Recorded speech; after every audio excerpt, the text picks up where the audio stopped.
तो स्नेल के प्रोसेस को ऑब्जर्व करके न्यूटन ने यूज किया प्रिज्म का थ्योरी। इन्होंने इसलिए क्या किया प्रिज्म के लिए, तो न्यूटन ने कहा एक काम करते हैं, मामला कांच का है, कहे हम एक पारदर्शी माध्यम लेंगे, तो पारदर्शी माध्यम का नाम क्या दिए, कांच, ग्लास, ट्रांसपेरेंट मीडियम ले लिए। इन्होंने दो समतल लिए, दोनों ही कैसे रहे, कांच के रहे, लेकिन अलग अलग आकार के, अलग अलग शेप की। हम दो शेप का आकार लेंगे, पहला एक रेक्टेंगल शेप का कांच ले लेते हैं, कांच का मतलब पूरा जो आर पार दिख रहा है। हम प्लास्टिक भी ले सकते हैं, तो फ्रिज में दो चीज से बना सकते हो, या तो प्लास्टिक से बना लो, ठीक, या तो कांच।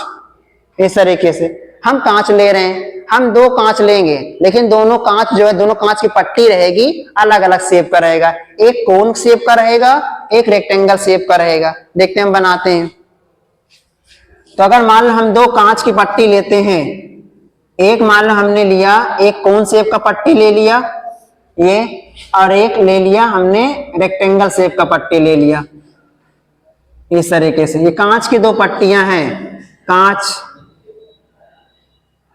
कांच की पट्टियां, ठीक, इसे कहेंगे स्लैब, ठीक, इंग्लिश में कहेंगे, ठीक, स्लैब ले लिए।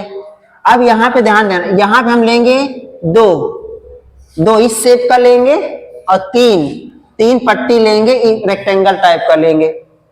आपने मार्केट गए, दुकान से दो चीज लेकर आए हो, दो कांच वाला टाइप, दो कोन जैसा हो वो कांच ले आए, और तीन जो आयत के जैसा था, रेक्टेंगल जैसा, वो ले आए।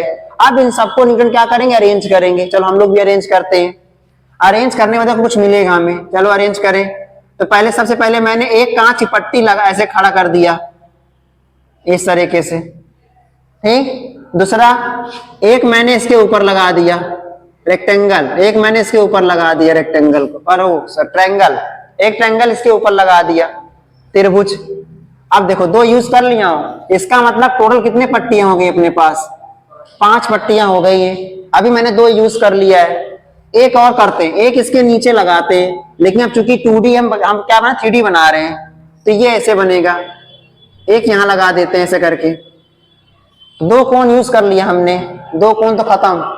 अब देखना अगर हम इसको मिला देते हैं, अगर हम इसको मिला दें, ये ऐसे मिला दिए इस तरीके से, तो देखना क्या बन गया, ये वाला साइड जो है आमने सामने का साइड, ये बना रहा रेक्टेंगल ना, ये एक रेक्टेंगल पूरा ये बन गया, पूरा ये हो गया रेक्टेंगल, और एक रेक्टेंगल ये वाला बन जाएगा, बना कि नहीं, एक रेक्टेंगल ये वाला बन जाएगा, और एक रेक्टेंगल कौन सा था, इसके पीछे वाला था।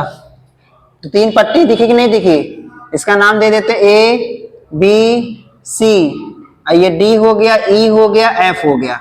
तो मैंने क्या किया, दोनों पट्टी को, सभी 5 पट्टियों को अलग अलग एंगल पे सेट कर दिया, और सेट करने पे जो आपको डिजाइन मिला है, ये क्या है बताओ, ये प्रिज्म है ये। चलो अब ढूंढ के बताओ जरा, कौन कौन से ट्रायंगल पट्टी लिया गया है। पहला ट्रायंगल कौन सा है बताओ, पहला ट्रायंगल कौन सा, ABC, और अगला कौन सा है बताओ, DEF। चलो बहुत बढ़िया। अब रेक्टेंगल ढूंढ के बताओ भैया, इसमें से पहला कौन सा था बताओ, BCFE, एक तो ये हो गया BCFE, अगला कौन सा है बताओ, ABED, अगला बताओ कौन सा है, हाँ ADFC, ये हो गया। बात समझ में आ गया ना, ये पूरा प्रोसेस है प्रिज्म बनाने का। अब इस प्रिज्म से करते क्या है साहब, अब न्यूटन ने क्या किया, जब बना लिया पूरा प्रिज्म को ना, इनके पास एक शेप का बन गया मस्त, समझो मंदिर टाइप का एक शेप बन गया। अब इसमें क्या किया, धूप मिल ली गई है फील्ड में, इसको रखे छत पे लेकर चलेगा, रख दिए इसको बढ़िया। अब इसमें से लाइट पास होगा, नहीं, अब यहां समझो ये सनलाइट है, यहां से ये सनलाइट, यहां सनलाइट पास करा रहे हैं। अब ये सनलाइट जैसे इस पर, इसे कहेंगे व्हाइट लाइट, इसे कहेंगे श्वेत प्रकाश, व्हाइट लाइट, ये श्वेत प्रकाश, ठीक।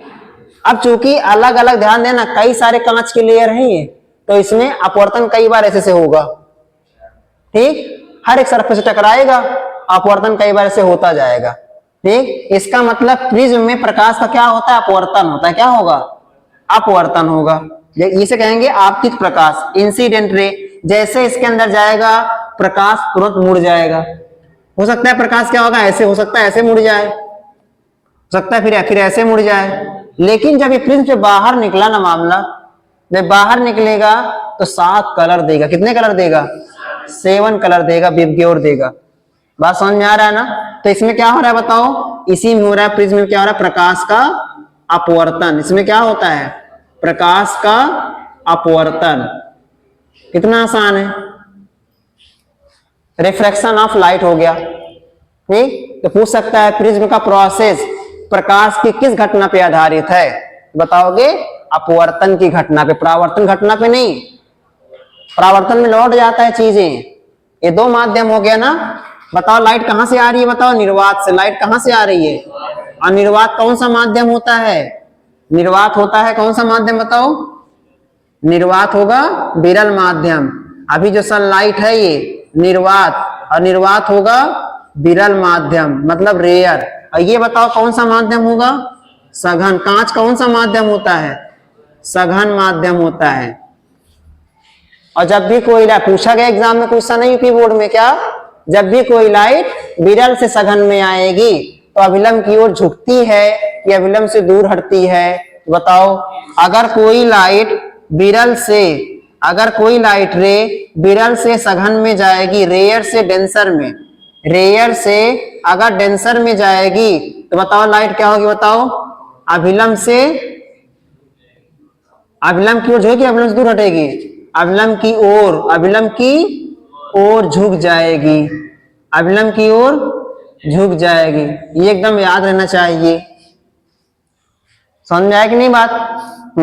अगर लाइट रेयर से डेंसर में जाएगा तो नॉर्मल की ओर बेंड हो जाएगा, टूवर्ड्स नॉर्मल। इस पे याद रखे रहना। अगर इसका उल्टा करोगे तो क्या होगा, लाइट अभिलंब से दूर भाग जाएगा।